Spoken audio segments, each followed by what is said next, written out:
I was joking that, oh, I'm going to be in the front. Oh, is this going to be in Zoom? Well, yeah. It's not going to be on Zoom. It's going to be recorded, but it's not going to be.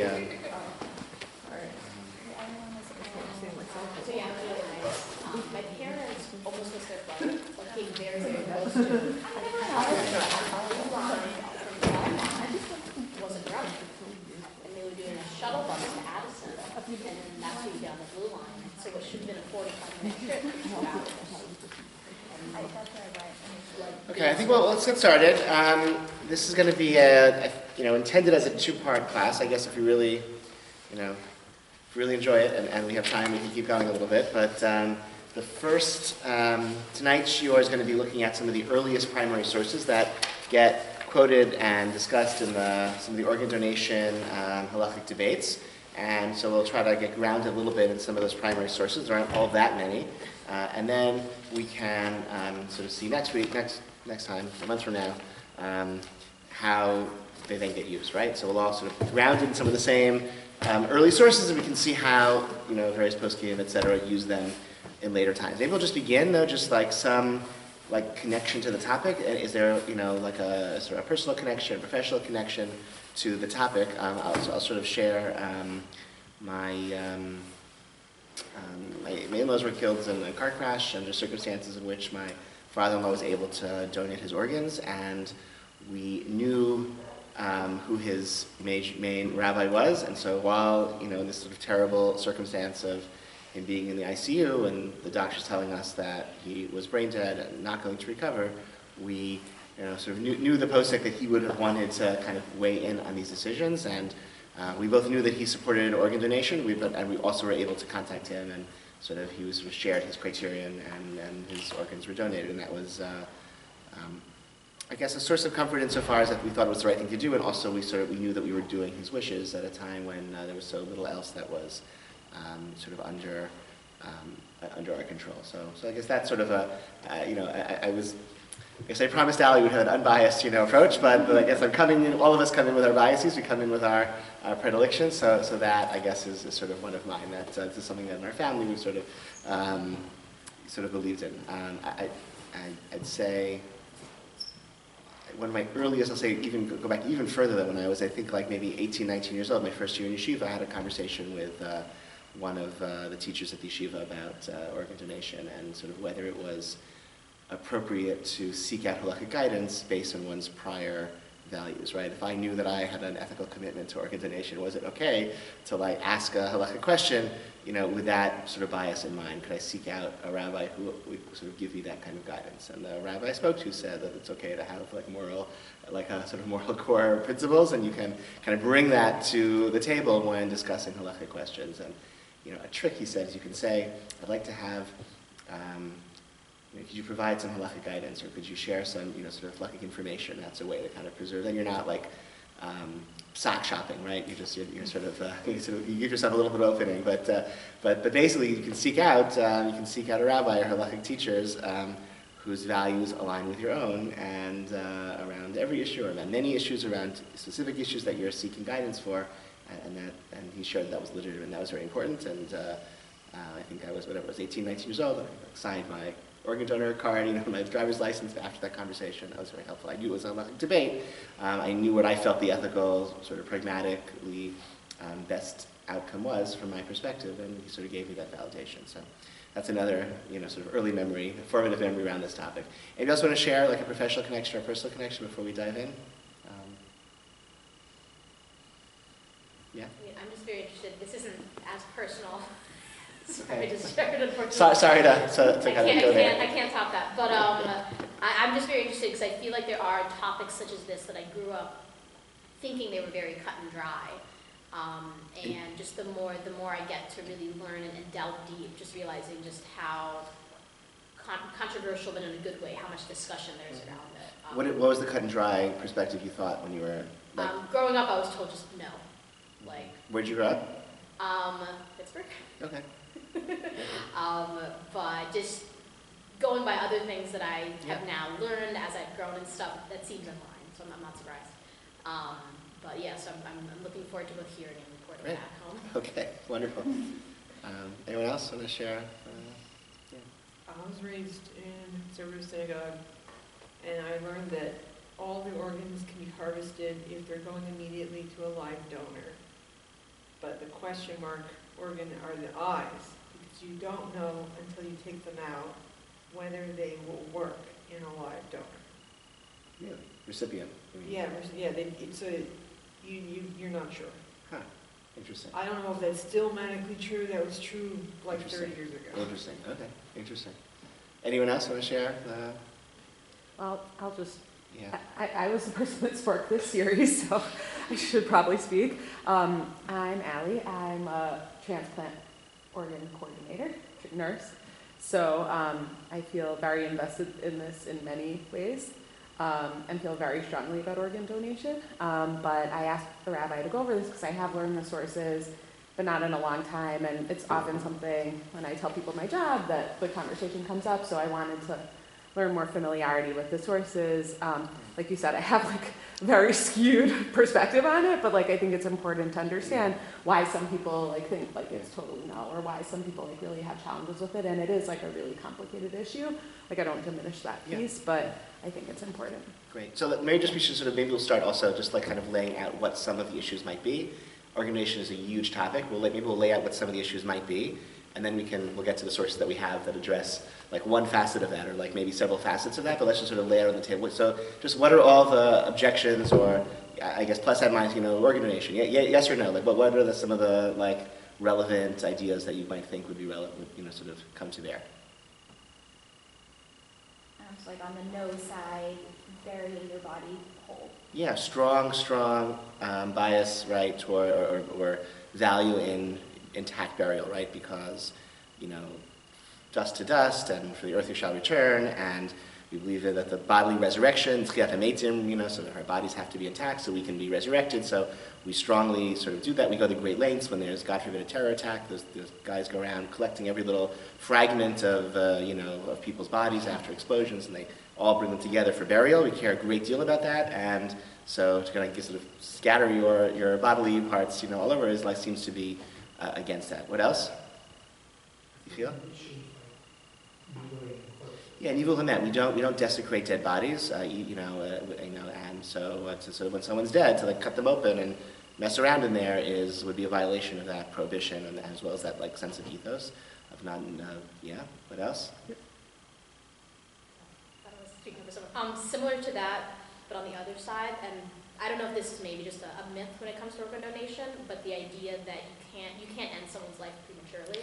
Right. So that's a really big one, right? Because everything else so far, many would say could be overridden by this ethos of pikuach nefesh. If you're saving someone's life, you can mutilate a dead body. You can, right? You can, if I don't know, if a shark is, you can throw a shark your severed leg, say, I don't know, whatever it is, I don't know, you can do things, right, to save life that we wouldn't otherwise be allowed to do, but you can't kill to save your own life, right? We know that the Gemara says, what's to say that your blood is better than his? You can't set aside one life to save another life, and so so why would that be relevant? Just to press the point for organ donation. People are dead when they give their organs. We don't, right? But are they dead? Okay, that's the question. Okay, so let's sort of lay that out. Certain organs can be donated after somebody is unequivocally dead. Okay, fully dead. Everyone agrees, dead. Okay, as long as you're quick about it, you can, I think, donate a kidney. Okay, or 2 kidneys, right? Even after somebody is fully dead, the kidneys are still viable. You can put them into somebody else. They'll save 2 lives after the person is unequivocally dead. I think eyes, you can give somebody, you can be fully dead, eyes can be harvested, and interestingly, in rabbinic thought, we do understand giving somebody eyesight as akin to life-saving, because you never know, you might need your eyes to escape a dangerous situation or whatever it may be. So that can also be done for some, but certain organs, namely the heart, liver, lungs, cannot be harvested once the donor's heart has stopped beating. So Liver they do now. I'm sorry? Liver they do. Liver they do. Oh yeah. Okay. Interesting. Okay. Great. Okay. Good to know. Just FYI. That's great. Okay. Hearts cannot be harvested. Hearts a big one. no. That's a really big one. They're starting to That try. one's still a thing. No, they're starting to try. Well, Yeah. sort of. It's gonna happen in our lifetime. You think so? So this whole debate may be moot at some point, but maybe it's better to, I don't know, maybe you want fresher, yeah, go ahead, Ruth. So maybe somebody who is very learned in the topic from the medical perspective, are you able to, when you are signing up to be an organ donor, specify, like, yes, this, no, this? In terms of which organ? Yeah. Not when you're like signing up to be a donor, but like you can write up like a legal document saying like what you do and don't want to do, and it's valid, and you give it to like your loved ones. Yeah. Yeah, what you like put in your driver's license usually matters less than what you tell your closest friends and family. Yeah. And so you can tell them whatever you want, and hopefully they'll listen to you. The Halachic Organ Donor Society has forms that allow for a little bit more detailed, so you can say which particular halachic positions or which particular organs under what circumstances, right? Generally not, right? I mean, I would say, just going back though to donating for Pikuach Nefesh, we wouldn't say generally we don't allow for donating organs or body parts just for generic research, right? We don't allow for autopsies for generic research, for example, right? So you would want to like specify that, right? Like if it's, these organs, if it can save a life, and maybe even my heart under these circumstances, but not just not my spleen to put in a jar for scientists to look at or something, right? That would not, right? You could specify that. Okay, so the real question, so the heart, let's say, right? The heart has to be beating in order to be harvested. If the heart is beating, maybe the person's still alive. The person's still alive, you can't kill them just to save their organ. That seems like pretty basic, like Jewish morality. We don't set aside one life for the other. All lives are sort of have that infinite value, and so that, as a basic stance, that would prohibit like these types of organ donations. So if we say the person's still alive, yes, if you. Okay, so that's what we're going to look at. So how do you define death? So let's look at some primary sources about defining death. Just you have to remember none of these sources, right?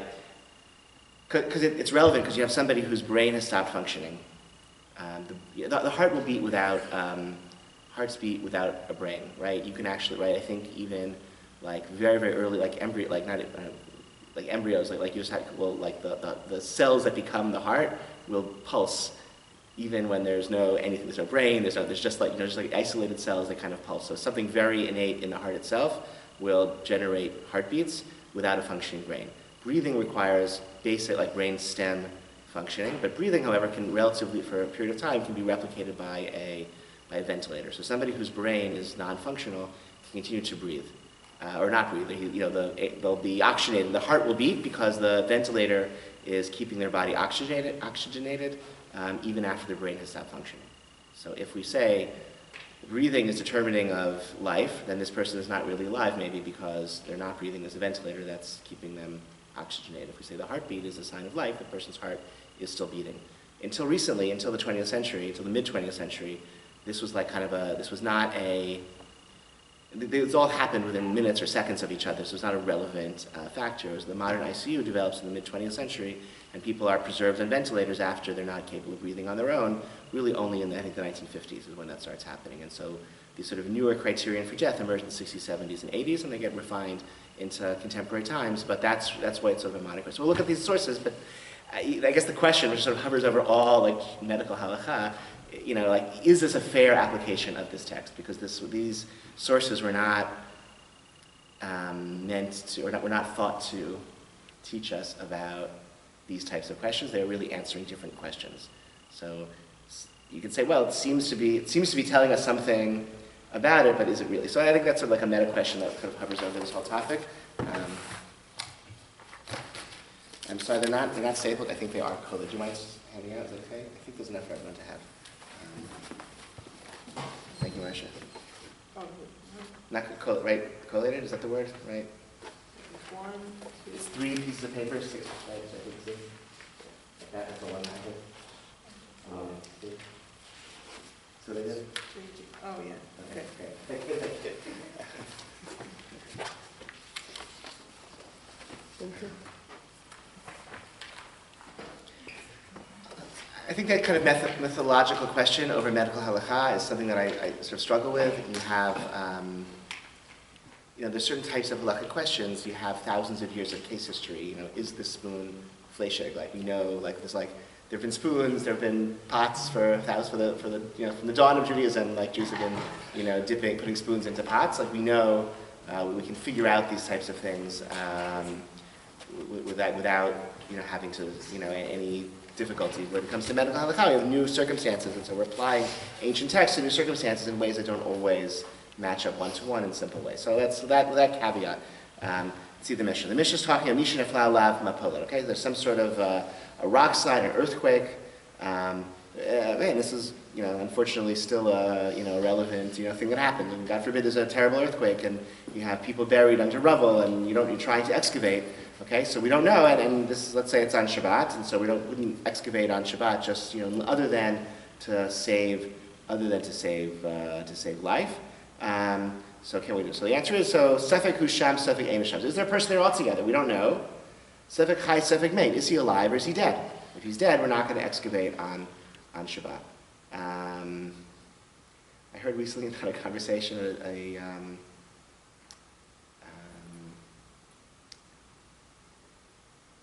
not going to tell that story. I'll just say, when people are dead, you don't need to break Shabbos for them. I'll just put it that way. I'll leave the story out of it. I'll just say, right, because they're already dead. Okay, there's no life to save, so we generally don't break Shabbos for dead people, okay? So this, we don't know if he's alive or dead. Sefek Nachri, Sefek Yisrael. This Mishnah is assuming that we only break Shabbos to save Jews. Why do we only break Shabbos to save Jews? The Mishnah Chazal say, break one Shabbat, they'll keep many Shabbatot. So if the person's not Jewish, they're not going to keep many Shabbatot. That breaks down, because we even break Shabbos for somebody who won't live a full week. They won't make it to the next week. We would still save their lives, and later on, Chazal say unequivocally, we save every human life for all sorts of reasons that the Gemara discusses. But this Mishnah is assuming we would only break Shabbos for someone Jewish. That's a whole other topic, which is worth investing, but it will take us far afield.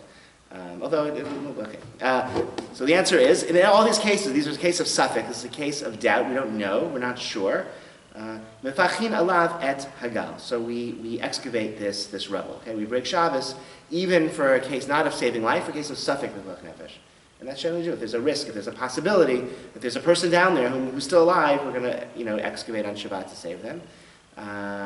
Matzu chai mefachin alav. So if you find the person still alive, you continue to take care of them and you get them out. V'imet yanichuhu. But if the person's dead, then you just leave them there. You stop excavating because there's no longer any permission to continue to break Shabbos once you discover that the person unfortunately has died. Okay, so this is just our background. This doesn't tell us anything because it tells us we break Shabbos for saving lives. That we know. It also tells us we break Shabbos for suffix b'vach nefesh, for the possibility of saving lives that we might not have known. Okay, that's this Mishnah. Okay, the Gemara on this Mishnah, so source 2 says as follows. Matzu chai mefachim. Okay, so if we found him alive, we continue to take care of him, remove the debris.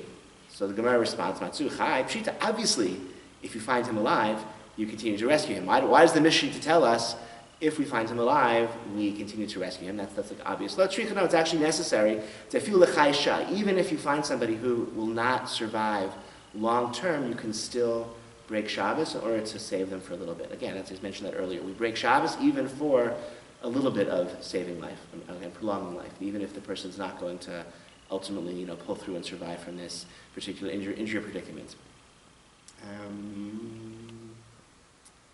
V'imeit yanichu, and if he's dead, we leave him there. Hanami pshita, the Gemara says, but that's also obvious. I don't need the Mishnah to tell me that I leave him there once I'm determined that he's dead. Lo tricha, the Gemara responds, well, that's also necessary. Also need the Mishnah to teach me that. Why?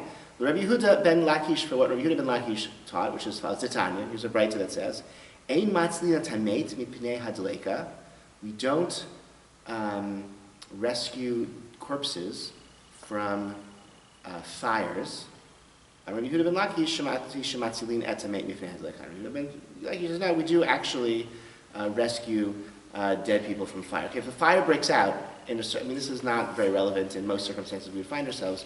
If a fire breaks out on Shabbos, the house is burning, you can put out the fire because it might kill somebody if it burns uncontrolled. But in a circumstance where we know that the fire won't hurt anyone, let's say, I don't know, you're in a isolated cabin, but right, thanks.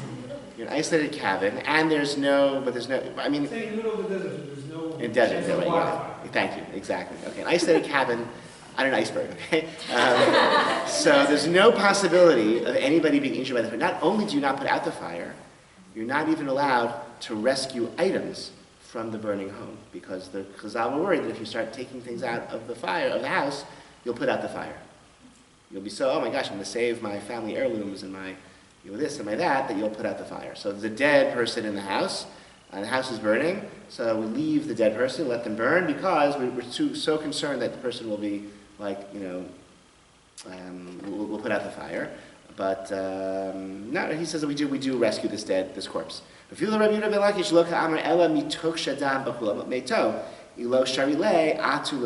even him, he says, why do we allow you to rescue the corpse? Because if we didn't allow you to do that, you would put out the fire. So it's still the concern of preserving Shabbat, and so normally we don't rescue things from burning homes on Shabbat, lest you put out the fire on Shabbat, which is a forbidden labor on Shabbat.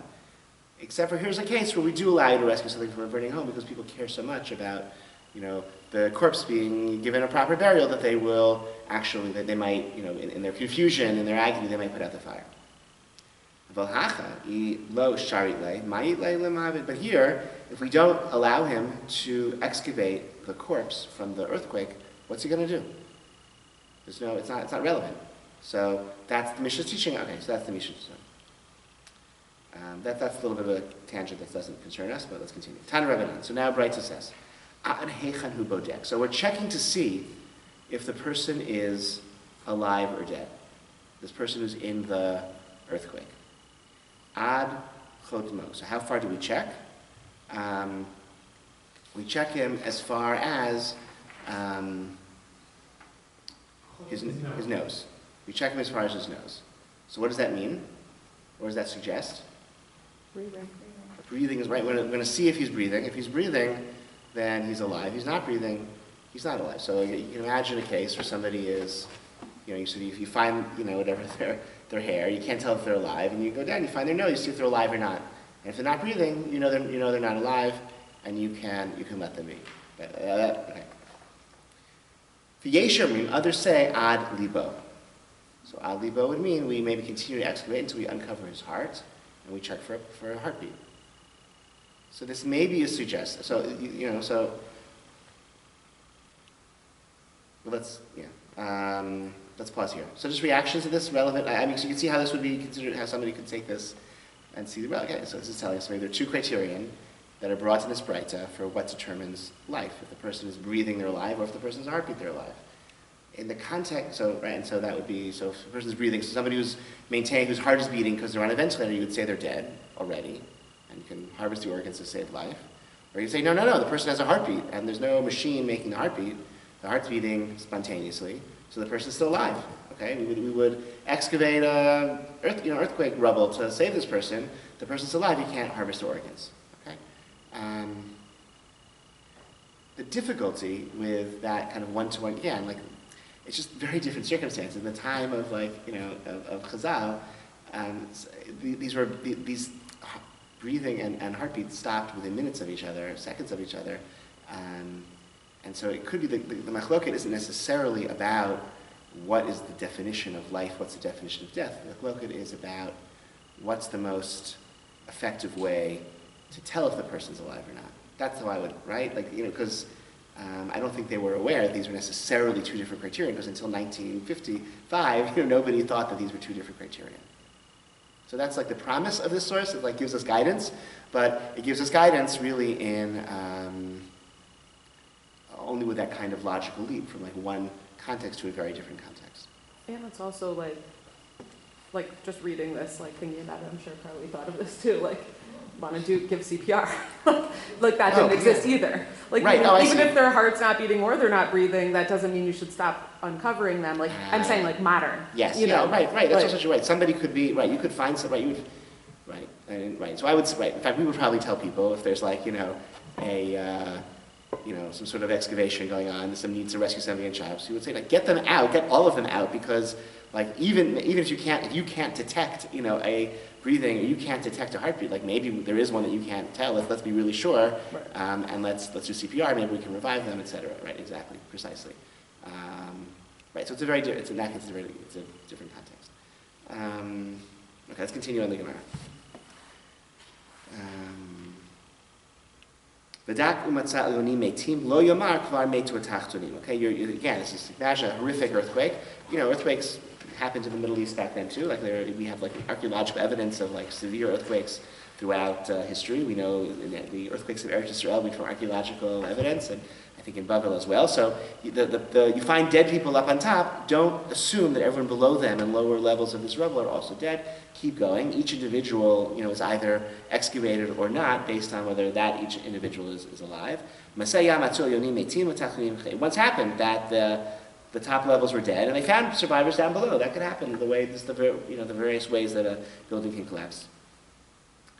So maybe this machloket about what we're checking for is the same as this earlier Tana Edek machloket. Titania, here's another brayta. Mehechan havlad notzar. Maybe this is what it, maybe like the signs of, it's like first in, last out kind of thing. Like it could be that the signs of death are also the same as like fetal development. Like how is a fetus formed?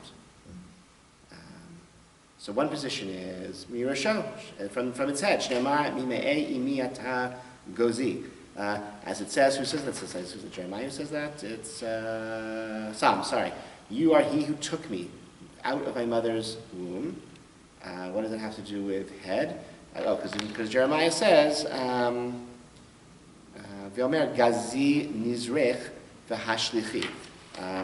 Okay, which means cut off your hair and cast it away, Jeremiah 7. So that suggests that the fetus is created from the head. And so the sign of life would be breathing. You check for the nose because that's like human life comes from the head, like that's the first part of the fetus that is formed.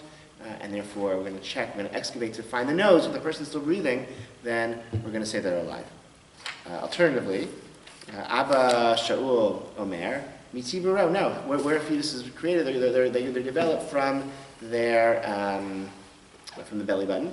Okay, Mishaleach Sharshav Elach ve'elach, and they send forth roots in each direction. So that's sort of from the umbilical cord, the fetus develops onward and outward. Philotema Abash. Okay, so that's the Gemara suggests maybe that's how we understand this. But that's what this machloket of whether we excavate to the nose or to the heart is based on whether fetal development starts from the head or starts from the belly button. So far so good? Or not? Okay. Yes, you have a question or just Ruth? You have like a quizzical look. I do have a quizzical look only because I know it just feels like a little bit of a stretch. And I'm not sure how common arguments are like this, so that it very well could be just I'm not as familiar with this line of reasoning. Yeah. But automatically assuming that the head is connected to the nose, is connected to breathing, I feel like there's a couple of jumps there that you need to... Okay. I guess I would say, pre-modern science was very, it was conceptual and intuitive and kind of linked in a very strong way to philosophy. And so, rather than being empirical. So it wasn't like, let's cut up a lot of things and see what happens. It was, let's think this through, okay? And here's a pasuk in Yirmiyahu, and here's Tehillim. And so, this tells us something, implies something about fetal development, so it sort of stands to reason that the core sign of life will be related to how life begins. Life begins from the head, and life would end in that same way. So it's sort of a pre-scientific kind of way of thinking about what we would call scientific questions. So the Gemara though is going to question this and push back a little bit and say, even Abba Shaul, who says that he could also agree that the fetal development takes place from the navel, despite thinking we check for the nose. Those two positions, right? We had two positions, and we had two other sources, and we wanted to link up one to one. Okay, that's what the Gemara was suggesting. And now the Gemara responds, no, actually, these two, like this debate and that debate, the debate on what we check for when we're excavating and the debate about how fetal development works are not necessarily linked. And we can kind of separate those two debates out as follows.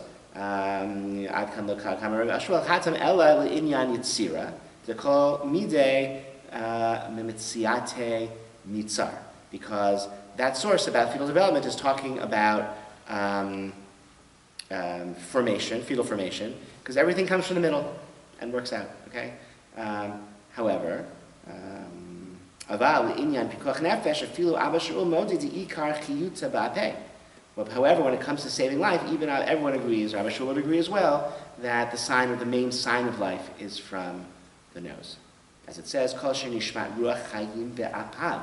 Right? What does it say in Genesis? All in whose nostrils was the breath of the spirit of life. Right? When the Torah talks about being alive, it talks about inhalation, it talks about breathing. The breath of life in our nostrils, like that's the Torah's language for describing life, and so that's going to be the sign of life we're looking for when determining if this is a pekuach nefesh situation. Amar Rav Papa, machloket mimata lema'a, v'mima lemata, kevan devadak le'ad chotmo, shuv eino tzarich. So Rav Papa says, what's this circumstance of the excavation? Which way do we find the person? Is he upright? Are we going from top to bottom?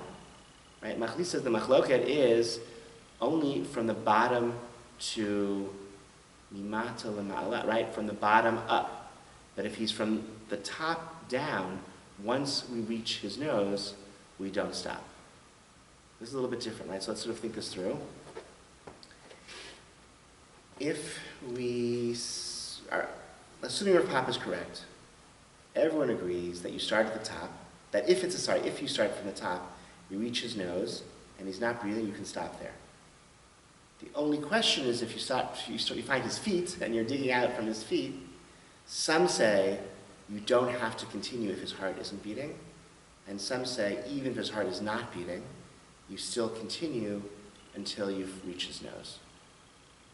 So this seems to suggest, Rav Papa is coming to say, that we do have two criterion, but which one is the main criterion, which is the one that actually determines, which is like one of them is, which one is sufficient and necessary, right, is breathing, right? You don't,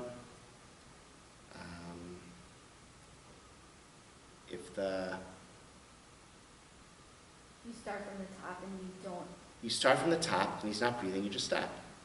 And if you start from the bottom and he has no heartbeat, some say you could stop then, but some say you don't have to stop. So everyone agrees that breathing is enough. That cessation of breathing determines death.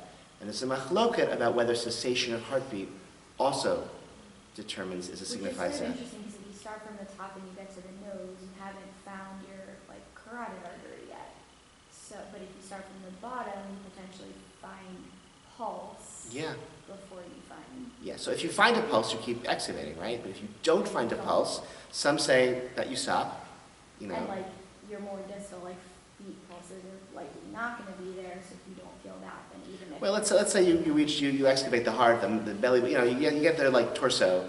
It's sort of an odd situation. Like your head is in the ground, everything else is above ground, and there's no heartbeat, no pulse. So you could leave the head in the ground. That would be the case. It's odd, but that would be the case.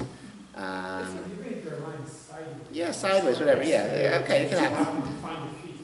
Earthquakes are really, people get thrown around, so anything can happen. Yeah. Well, I was going to say the same thing. Yeah, fine. Okay, great. Okay, wonderful. So I think this is saying. I think the conclusion of the Gemara seems to be a little bit more in the side that the independent breathing is what is like the much more stronger criterion of death, and the only question is whether we have to look for it if there's cessation of heartbeat. I think modern, in our hospitals, there would never be a case where somebody has no heartbeat but is breathing, right? Not for long, right? So that checks out, right? So, but we do have cases of people who have a heartbeat but they're not breathing because there's the ventilator on the ventilator. So this would maybe tell us those people are dead.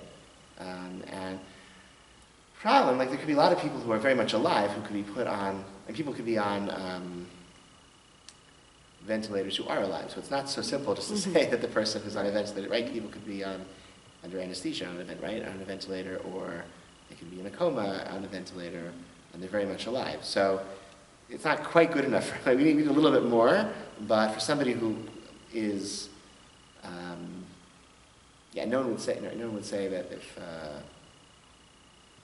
again, when somebody goes into cardiac arrest, they're not breathing and they get revived, you wouldn't say that they were dead and now, right? So it's a little bit complicated. You what? You would say they're dead and they were revived? Cardiac arrest is dead. The heart is not functioning. Normally, for example, children, if they go into cardiac arrest, most of the time it's because of something respiratory. Yeah. They're breathing. So it's the breathing that could Yeah. lead into that. Or like similarly, if you have somebody You would say this person died, Yes. and then they You were. would say this person died. Yes. And then you brought them back. Tamar Hamlin, dead. Now alive. Because of They were resuscitated, Right. but they were, If- they, Similarly, if you're somebody who's like on But he opioids- still doesn't need like a new birth certificate. He doesn't like. He's not like. No. You know, he doesn't have to like remarry his wife because he was dead. You know, it's not so. It's sort of, he still has to pay taxes, right? You know, like it's not like I don't know, like it's it's not a new BA. yeah. That's so interesting. That's such so interesting that we use that language. I- Fascinating. I once was in Yeah. a class where we were talking about how it was a mysticism class. We're talking about how death is the final redemption, but it might not have to be a literal death. Like if someone experiences a social death where everyone is driven away from them and their family abandons them, they lose all their money and they lose their home and everything. They're socially dead. That might be a redemption. I said, well, what if they go into cardiac arrest and they're dead for like 5 seconds? Are they redeemed from whatever terrible thing that they did? And Rabbi Scott said, I'm not touching that one. Okay, go on. I don't know what like Judaism would necessarily say about this, but even when you're assessing to see someone, if they're in cardiac arrest or not, or to see just their responsiveness, if they feel pain, like if you know, do a sternum rub or something, if they Yeah, feel pain yeah. and they move, then they're not in cardiac arrest kind of thing. Yeah. If they have any sort So of all in the modern response, period, like- all of these get added to the Harvard criteria and this criteria. So all of these things get added to determine sort of, brain death criteria, et cetera. And we also, I think, brain death requires the etiology. Why did the brain stop functioning? You sort of have some theory, if there's some sort of theory about it. So there's a lot of other criterion, but if we can say, okay, there's a permanent, irreversible loss of brain function, the heart is beating because the person's on a respirator, but that's it. This Gemara, at least, it would be could be a leg to stand on, right? To say that this person is dead, and we can therefore harvest their organs and save others. Are these the same sources they use for like taking people off event, like end of life? Yes, I believe so. It's the same one. Yeah. The other, I was going to put on the sheet some of the end of life stuff as well. Right. The end of life Gemara, is. We'll put it on the next sheet. Okay, if we have time, we'll talk about that. I forgot there was like a couple of important end of life Gemaras that are not this, but which I intended to put on, but I forgot to. But we'll talk about them afterwards if we have time. Marcia and then Ariel. There was a New Yorker article a number of years back about a girl who went in for routine surgery, and she was declared dead by the hospital, but she was on life support, and the family said, no, she's going to recover. Yes. And they went into dispute for years and years and years because they wanted the death certificate retracted so they could still claim her as an independent. Yeah. And they had to move her to a Catholic hospital so they wouldn't pull the plug, and it was a whole... Yeah, it was not just a New Yorker article. It was like a major news story. I remember that. I do remember. I forget her name. Yeah. It was a very sad story. I don't know what happened to her in the end. But these things can often be contested in very tragic ways. I think, I don't know, I was in touch with, some of you know Dr. Noam Stadlin from Skokie. He says that there's never been a case of somebody who has been diagnosed as brain dead who has recovered. That the criterion are sufficiently rigorous that it just, and all of the weird things on the internet are people who were not actually diagnosed as brain dead. If he's right about that, which I imagine he would be, and that's part of his job as a neurologist, one of the things that he does. Ariel? So I know that we're talking about a Gemara that is focused on finding someone on Shabbos. Mm-hmm. So, and you're not really supposed to extrapolate halacha from Gemara, right? Not directly, but yeah. But we do with medical halakha because we have nothing else, right? Because we have nothing else to do. So. But if just like hypothesizing that there's, because we do use language of this person is is dead and we are resuscitating them. If that happens on Shabbos, is there that's interesting. cutoff where no, now we're really dead? Right. So we're out of the resuscitation phase. So I think from the Mishnah even, the Mishnah talks about Safek Sham, Safek Not, Safek Chai, Safek Mate. I would say if there's a possibility of saving this person's life, even temporarily, you would break Shabbos and intervene. I think the question medically, like how long do you do CPR? Well, and That's like that a- also like is a differentiation between brain recovery versus not. Oh, I see. You would do So, CPR like- for 3 minutes, but after 3 minutes, like even if they're managed to get the heart and breathing Correct. again, they're never gonna, that's interesting. That's a, wow. Which Right. is what like we very much do in the hospital. Like there is a point in time when we know there will be brain, like cessation of brain function. Uh-huh. Not full necessarily, but like as the time continues. So you might withhold, get okay, so you might withhold CPR, even though the person could recover a heartbeat. a heartbeat and breathing capacity, let's say, but just not any Correct. cognition or any different thing, and you might stop at that point. Is that, or that would be a question? We'll stop net, yeah. I mean, those are like the conversations that we have with families, like what do you want for Yeah, your yeah. loved one? Yeah, so that comes to, I would say that would be, these are all like huge topics, but here's what I would, very, very briefly. There's a positive obligation, it's a positive mitzvah to pursue medical treatment for illness, for ourselves, and I guess we provide that to others. We're allowed to forego positive mitzvot if they're too expensive, okay? If, for example, if the only, and I think it's like it's a sixth of your income, okay? That would be, so some example, so if the only etrog in all Chicago is $50,000, you're not obligated to, sell off your possessions or drain your savings to buy that etrog. It's okay, it's a mitzvah, it's a positive mitzvah to take this etrog, but I can't afford it, so you're exempt from mitzvot that are too expensive. That's not true for prohibitions, okay? You're not allowed to eat, tray food because it's so much cheaper, right? There's no threshold for violating a prohibition, sorry. But for a positive mitzvah, if it's too expensive, you don't have to do it. So $30,000 etrog, you don't have to do that. Maybe honoring abusive parents. We would say the emotional cost is akin to a $50,000 etrog. I have a mitzvah to honor my parent, but because of the abuse that I suffered from this person, I just can't pay that cost. That would be an example. And maybe also seeking medical treatment if the pain and the suffering that would be entailed in pursuing this treatment is like more than I can handle. It's a mitzvah for me to try to heal myself, but I mean, I would even say that the true financial cost of home health nursing and yeah, ventilator sure, and all sure, of the medical sure. treatment. So I think all of that can be, Yeah. yes.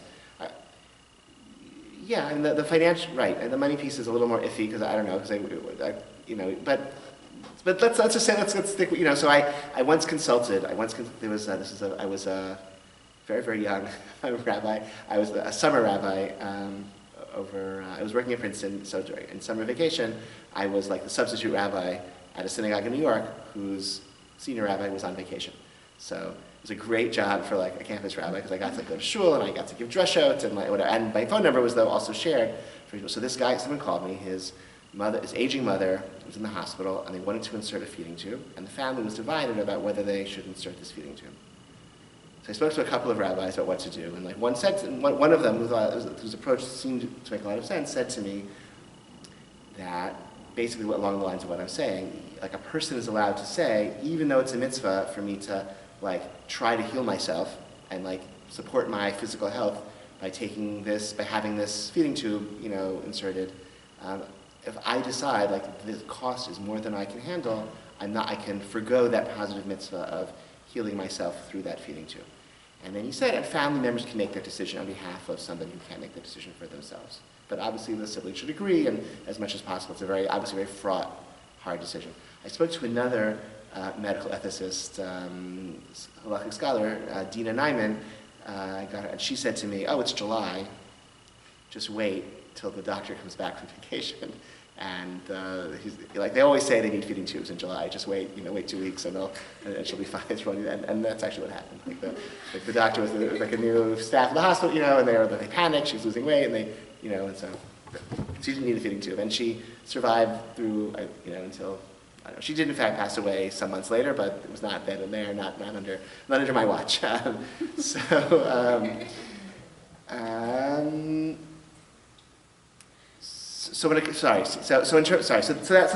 for positive mitzvah, that's one way of thinking about it. Maybe I make the decision on behalf of somebody else, or I'll make the decision for myself. I don't want resuscitation, heroic resuscitation under these circumstances because the cost to my dignity, to my suffering, to my whatever it is, or medical, that's too much. It's a mitzvah, a positive mitzvah I'm going to forgo. But that doesn't play into a prohibition. I can't murder somebody if they're still alive because it's like really expensive otherwise. Okay, so that would be where you'd. So I can't violate a prohibition of killing somebody, or a prohibition of lo ta'amod, of standing by while somebody is in danger whom I may be able to save. I can't violate those prohibitions. I can neglect a positive mitzvah of medical intervention. So that's often where we sort of make these. It's not always so easy which side of the coin it falls, but that's generally what we do. Yes? And then talking about Shabbos in particular, would these be considered then negative mitzvot? Breaking Shabbos is a prohibition. So we're I'm sorry? Very good. It's a positive obligation to observe Shabbos. It's a prohibition against breaking Shabbos. Very good. And we are breaking Shabbos to save life. Everyone knows we break Shabbos to save a life. How do we know that? This Mishnah. Okay, this is one of the earliest or core sources for that. Okay. Yeah, you feel. We established that, going back to at the beginning, you can never do it in a heart because you're alive for quite beats, but then according to this, in theory, Correct, exactly. Doesn't breathe when you Correct. This would be the source for those who say you can donate a heart. If somebody's on a ventilator, they're not breathing, the heart is beating because they're on a ventilator, so you could. But that's the question. Yeah. You have to disconnect the ventilator catheters, not breathing so that they're officially. I think we understand. I think we say a ventilator. I think somebody on a ventilator, they're not really breathing. I think we say.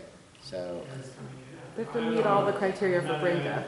Yeah, I think if somebody's brain dead, right, exactly. If somebody's brain dead, they're not breathing. Like there's no the brain stem function that regulates breathing is no longer working. It's only the machine that's keeping their lungs oxygenated, and that doesn't count as breathing. Because again, the Mishnah, right? You put a feather by, you're checking to see if they're breathing or not. Let's try to get through a few more sources. This is great that we're talking, but I was like, I didn't have enough sources. I would never fill an hour. I was okay. Here we go. Class. Okay.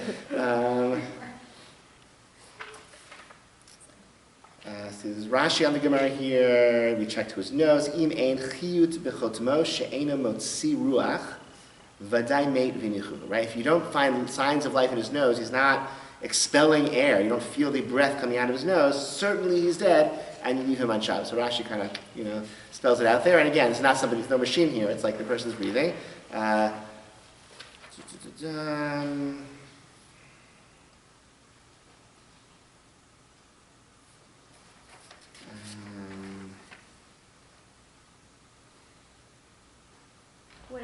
What if the weather is such that it makes it hard to tell if someone's breathing?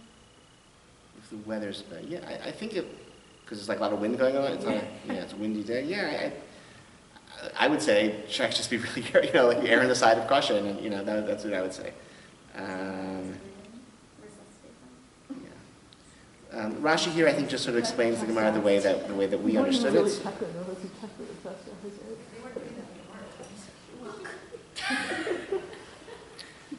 Right? Chest rise, not the nose. They didn't know that back then. No, I know, but I'm saying, Put a solid mirror up against the. Very good. Okay, that's great.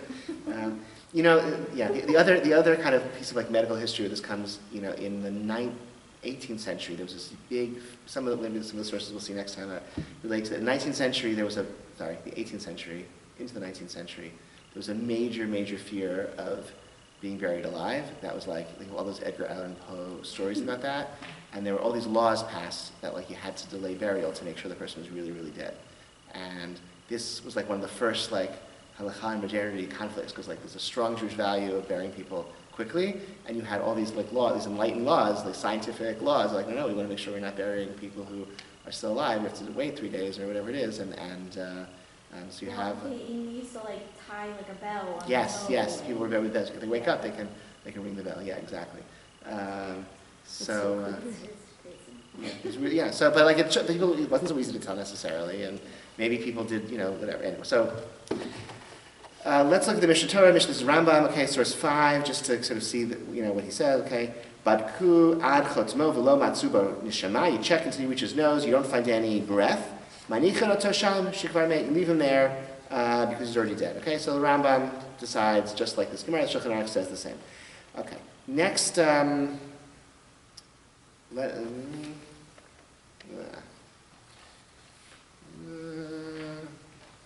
okay, maybe we'll just do really quickly, source 6, and we'll maybe go back to it next time.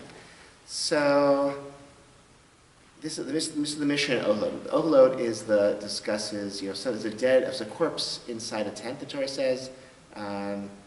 The impurity fills the tent, and anything in the tent becomes impure. That means it can't be used for, if it's a pot, you can't use it for your sacrificial meats, your kachim, your truma. If it's a person, they can't go to the base of Mikdash until they be purified. Right? So this whole system in the Torah of purity laws, which are mostly ignored now, except for a few little vestiges. We wash our hands before we eat bread, and there's women go to the mikvah, but otherwise, this was a huge area of halakha. But everyone was very, very hyper conscious of all the time about who was tameh and who was tahor and why and when. So a dead person in a tent or in an overhang, everyone inside the tent is tameh. So the CRC has that list of streets in Chicago that Kohanim are not supposed to walk down because there are trees that overhang the cemetery and also cover the street. So if you're walking down the sidewalk and you're under this big tree and you're it's an ohel, right? Half of the tree is. Did you know that Washington Square Park used to be a cemetery, so Kohanim are not supposed to walk in? Really? I did not know that. Oh, that's great. Right. And things you learned at NYU. Yeah, that's right. CRC also has a list of museums with mummies and stuff where Kohanim should not go. Okay? Not necessarily, That's a machloket. I think it's good to be strict. I don't. You gotta tell me that. Like, it was only dead Jews. Maybe he does. I don't know. Not so sure. Yeah, exactly. Yeah. Wait, only. How do you know the mummy? How do you know the mummy's not Jewish? How do you know that? I'm sorry. Which part? Lincoln Park was a cemetery. I think they moved the dead people when they made the park. But it left some of the markers. So that was my understanding. I'm not aware. Maybe I haven't seen it. If a place used to be a cemetery and they moved the dead bodies, is it possible they missed some? Are Kohanim still allowed to go there? I think if it's called it's called a bait, a place that was a corpse, it was plowed over. We're not sure if there's enough of a mate left there. That's called a durbanan. Kohanim shouldn't go, but I imagine they're pretty careful. I don't know. I think they'll be careful when they. I don't know. Anyway, but if he's alive, he certainly does not cause tumah. So this is also another relevant issue, when during the time of death, when the person's dead, then everything in the room is tameh. Okay, so adam enu metame ad shetitzei nafsho. A person doesn't cause tumah until he dies. Vefilu miguyad, even if he is cut up. Vefilu goseis, even if he's on the verge of death. So keik liyibum v'tera min hayibum. Okay, he can do all of these halachic things. He, if his brother dies first, he's connected in yibum to levirate marriage to the brother's widow, and etc. etc. Machil b'truma uposel b'truma. That means that if he's married, if he's a kohen who's dying, who's cut up and on deathbed, but his wife can still eat truma. Okay, etc. V'chen behema v'chai v'enam, and same with animals that are sources of dead animals also can be a source of tumah, but only if they're dead. Okay, they don't impart tumah until they die. Teitzei nafsham, their breath leaves them. Okay, chutzu rashev, their heads are cut off. Af al pi she mifarkasim tmeim. Okay, once their heads are cut off, even if they are convulsing, they are a source of tumah. I'm sorry, it's a little gross. I'm sorry, but you see this all the time, okay? Right? If you, the convulsions, the movement of a decapitated person or animal, don't signify that they're alive. And you could have someone who's dead, halachically, who's still moving and still like maybe that young woman in the New York story, right? People can move even after they're dead. And how do we know they're dead? Because they're decapitated.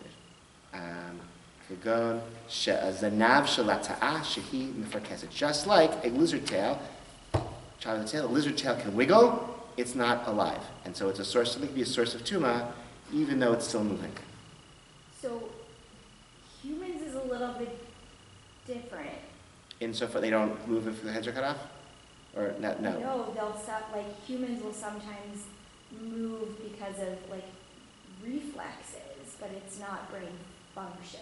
So I think, so this Mishnah could be the source of like an argument that Like reflexes. someone who, not- Yeah. Right. someone who is, you can, But meaning like the head's not gonna be cut off. But If the may- head's So cut it's the off, same they're not gonna concept do of it. like a correct, Right. exactly. Yeah. Like if there's a cessation of blood flow to the brain because of a cerebral injury, right? Like that's, right, the skull is like a, right, so if there's an injury and there's bleeding in this brain, so the pressure builds up, because the pressure builds up, blood flow doesn't go into the brain, and so the brain cells start to die. So what do we consider a brain where blood isn't able to get in because the pressure's too high? That's kind of similar maybe to a decapitated person. So even if they're moving through reflexes or whatever, pirkus, okay, it doesn't mean that they're alive. So this Mishnah also gets roped into some of these conversations. Gemara in Chulin says you don't even necessarily have to, on source 7, it doesn't actually have to be severed. You could have just the trachea and esophagus could be cut mostly like shchita, or when you do malika for a bird, where you're not even cutting it, you're not even slicing, you're just sort of killing it without okay, that's enough to render it, right? So you could have all these cases of like not full decapitation that still signify death for like many, many halachic purposes, and that also like seems to like maybe be, could be, this source also gets brought into some of the contemporary discussions about brain death, that like maybe it's akin to a decapitated person animal, which is certainly dead for all of these reasons, even though there could be more. So somebody could be on a ventilator and might be capable of, there are pregnant people on ventilators who deliver babies, right? I think that's possible, right? There are all sorts of things that like seem very much alive, but if there's like no brain function, it's as though they're decapitated, maybe we would say they're dead. So some poskim will raise that argument as well. And potentially, after you were decapitated, your heart could beat for a very short amount of time. Presumably, yes, exactly. Like, Yeah, exactly. But we'd Your say, heart could still beat. yeah. So there's some issue, like, so I don't know, like if there's like a, like we need to know precisely when his widow was a widow or whatever, precisely when the thing in the room became tamik or something. A lot of things were going on at once, whatever. So okay, so we want to know the exact moment of, yeah, exactly. Okay. Yeah, Ruth, and then we'll... I'm still getting tripped up on the sentence, so even if he is cut up or even if he's about to die, Yeah. I'm just, and continuing the sentence about obligatory, sorry, could you just explain that again? 'Cause I feel like Yeah. it's Somebody's on his deathbed. He's definitely going to die. He's ghostless. He's in his final breaths, and he's like severely, severely injured. Again, taking his last breaths. Okay, think of like the movie scene. There's a bullet ridden, whatever, okay? But he's still alive, and as long as he's still alive, his wife can eat truma, okay? Like whatever, but as soon as he dies, she can't. So, or if his brother died first, then the widow is connected to him through a levirate marriage, and they have to do yivam or a chalitza in order for her to marry him. So all of, think of, so whatever the story you could construct, where it would be important to know precisely who died in what order. Like this person is still alive, even though they're mortally wounded and they're on the verge of death. As long as they're still breathing, they're still alive. And then, so at the end, then it's saying the opposite. It's saying The opposite, exactly. Sorry, thank you for exactly. The opposite would be someone decapitated. Right. So somebody who is breathing but like severely injured and like is going to die in seconds is still alive as long as they're breathing. And contrary, somebody who's decapitated, even if they're still moving, they're dead right then. Exactly. Thank you. All right. I think we'll pause here now. Thank you so much for reviewing the sources with me. And next time we'll try to maybe look at some modern sources and perspectives and sort of see what that looks like. But if you have other questions in the interim, please. Thank you so much. Thank you. Thanks, Elliot. Question.